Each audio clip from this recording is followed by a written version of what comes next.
Hey, I am still working on terrain. This time I'm working on some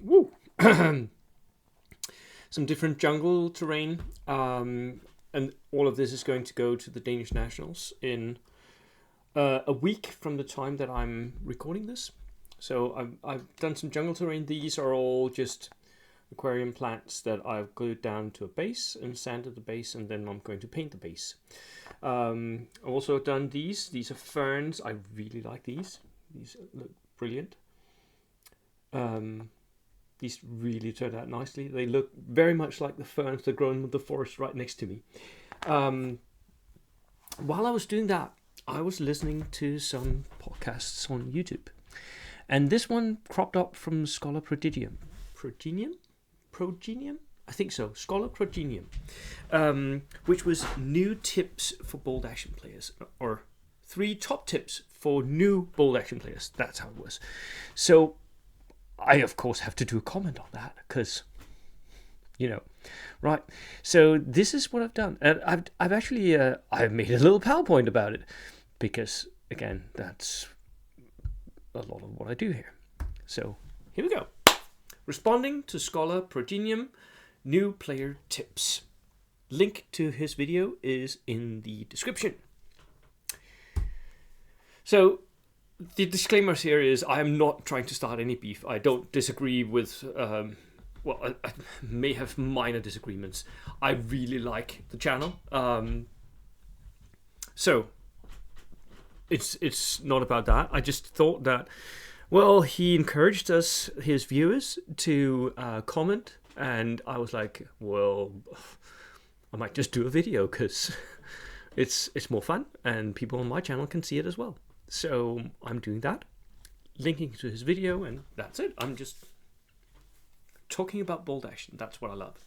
So no beef. Remember that this is from a competitive standpoint only. I'm not talking about theme. I'm not talking about any of that. I'm just talking about competition, competitive bold action. That's what I talk about on this channel here most of the time. Otherwise, I will very clearly state that I'm doing some hobbying or some theme or some whatever. I've already done a video on this topic, actually, like the best tips for how to start bold action. Link in the description as well. So go and watch that one if you want to see more of the tips for how I think you should start bold action. Right, here we go.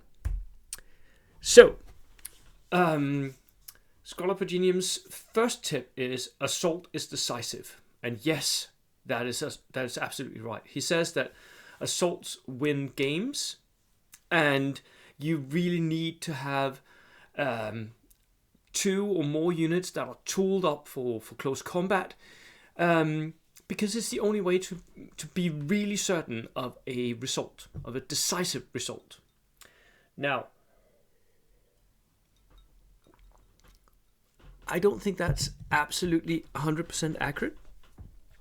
HE does a little bit of the same, especially if people are not great at stringing out their units. And flamethrowers also does the same. But yes, assaults is one of the ways that you can be decisive in a game of bold action, which is, it's pretty difficult to get all the shots that shots off that will kill an enemy unit. It's not very easy. You can pin them down, you can pin them out even, but killing off an enemy unit just by shooting them can be difficult, unless they're a small team or like in the open or something. So assaults can be really key, and for someone who plays a lot of assault armies, yes, they're definitely key. I don't play barbecue lists, but barbecue lists can do the same. So that's my only comment on that you can actually get exactly the same result with HE and with barbecues, so flamethrowers. His second tip is that big guns ideally would shoot at half range so that you don't get that -1 to shoot. And that big guns should be on more than half of the opponent's range. Now, while I can agree with this, that big guns need to be in the right range spectrum if you ideally would have them there, most of the time for artillery, that is not how it works out. Most of the time for artillery, you find a location where you want them to be, you go on ambush, or you start zeroing in on something, and then the opponent will do counter battery fire, where they shoot at you with a mortar. And at some point, you will lose your artillery piece. It turns a little bit different once you have mobile artillery, so artillery that is like self-propelled howitzers or a tank. Then it's a little bit different. That is why sometimes tanks are more beneficial than actual like fixed artillery pieces. So, but yes, using your guns at less than half range, yes. I would add something to this as well. I think the most important thing for that is not the range, because if you're at long range, then the opponent has very little they can do to you. I would think that the best thing for artillery is to shoot at targets that are worthy of being shot at. So targets that have already gone, that can't go down, that is the target. Or targets that are clumped up, or targets that are immovable because of something. That is the target that you would want your gun to shoot at. Which is why most of the time I think artillery pieces, if they are shooting directly, they want to go very late in the turn, or to shoot from ambush. And if they're shooting indirectly, they want to go very early in the turn, because they want to shoot and try to zero in before the unit that they're zeroing into moves. So there is that. I don't think the range band is the most important aspect of this. I think the other things, for me at least, are more important. But range is a major factor. You have to get the most out of your artillery pieces because they're expensive and you only get 6 shots, maybe 7. So a good point here. And the third tip is keep your dice count high, preferably higher than the opponent. And here Schola Progenium says that don't have 4 dice less than your opponent. I completely agree here. There is a Goldilocks zone for dice counts for your lists, and this depends on the meta you're in, because that can vary. So in American metas you might have 13 order dice as your medium dice count for 1,000 points. In some European metas, that medium dice count would be 15.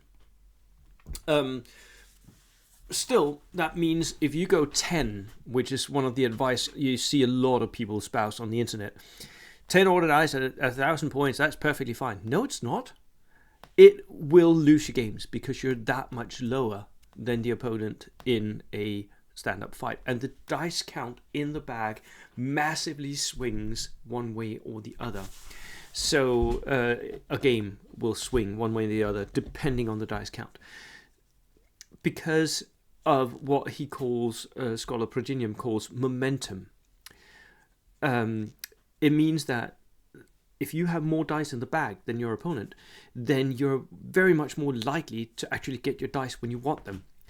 And that means that you can actually, get to do stuff when you want to do it. So it's a massive advantage. To this, he adds that you really should try and finish off enemy units. Maybe. It's. I think that is one of the things where you have to sort of figure out when you should finish off units and when you should just pin them and leave them, because some units are not worth it to shoot at. Like body armored engineers who are already down. Why would you keep pouring fire into them? Don't. Pull up a flamethrower and kill them. A tiger tank. Don't continue shooting your Fausts at it once you have it pinned. Just ignore it for a round. Can't do a thing. It's got 2 pins, 3 pins, whatever. So there are some units that you'll sometimes just need to ignore. So don't go trying to kill enemy units just because you have to kill them. That's I don't think that's a good advice. But it is good advice to, if you have the opportunity, to kill a unit and kill it dead. At the same time, he says, don't lose dice, which can be rather difficult because the opponent is trying to take them from you. And every time that you try to take dice from the opponent, you will give them opportunity to shoot back at you, because you're risking your units by pushing them a little bit forward to get that shot, right? So for me, I think the most important thing is the counter blow here. To wait until your opponent moves forward and then pounce on him.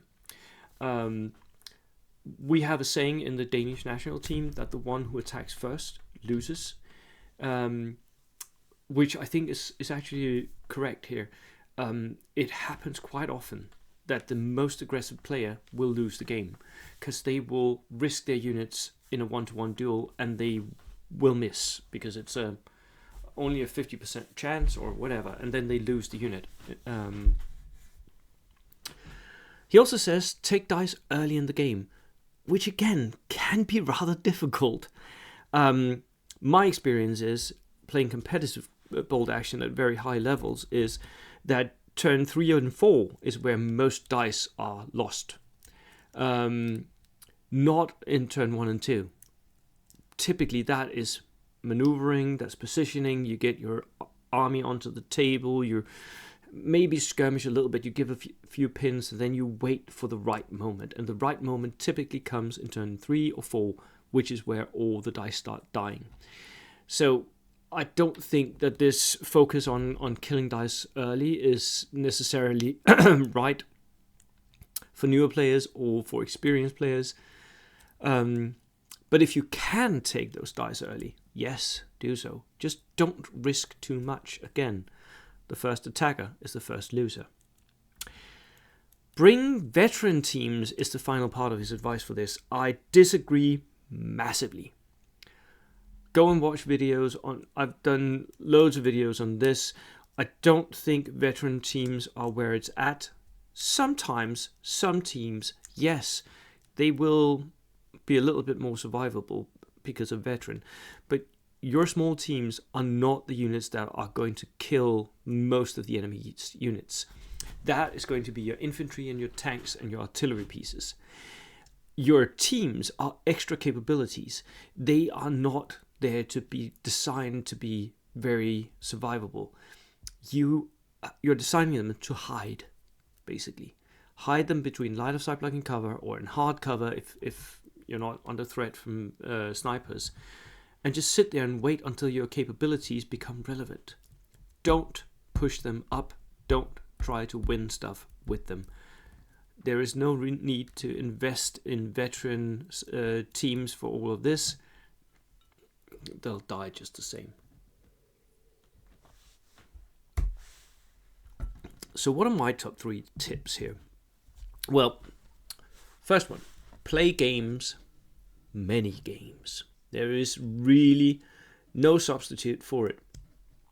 Experience is what will make you a better player.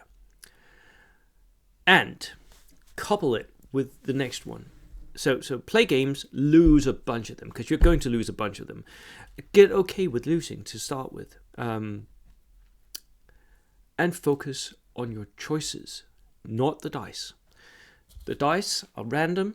A d6 will crop up, sometimes a 1, sometimes it will be a 6. And you can't decide on that.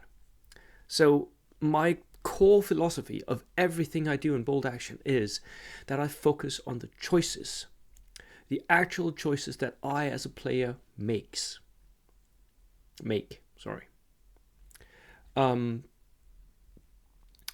Those choices, because those choices, I can influence those, right? I can choose whether to go down or not. That is based on risk calculation and risk management. That is what I can do. I can't actually predict what the dice will crop up or what order dice will be pulled out of the bag, but I can do risk assessment and management and focus on the choices that I make in these situations. Now, the choices are what will make you a better player. What I hear many new players do instead is, my opponent's list was just I couldn't do anything against it, and or my dice were really bad, and he just rolled all the sixes. Okay, that might be true. Both of them might be true, actually.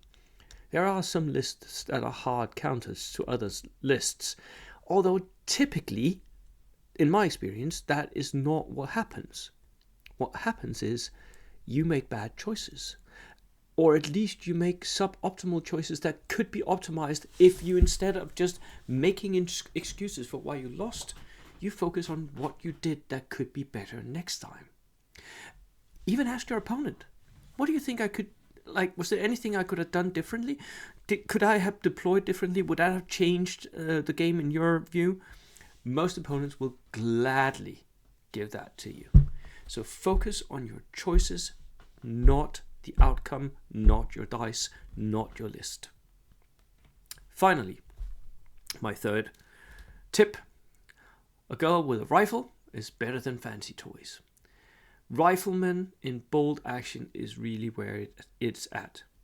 It's basically, more bodies is better than a lot of toys in almost all cases.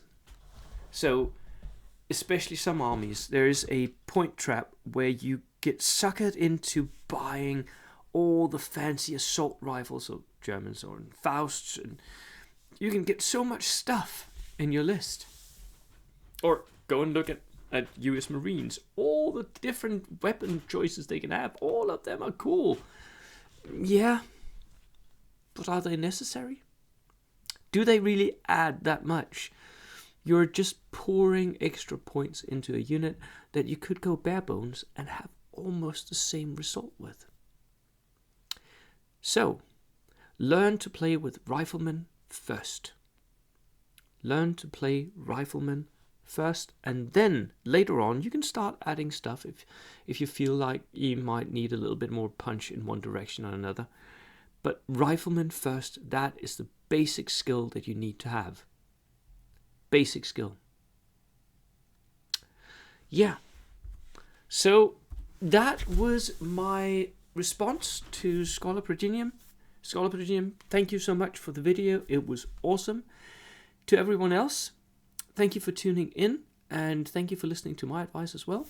Do check out the videos in the description, and I will see you next time. Cheers.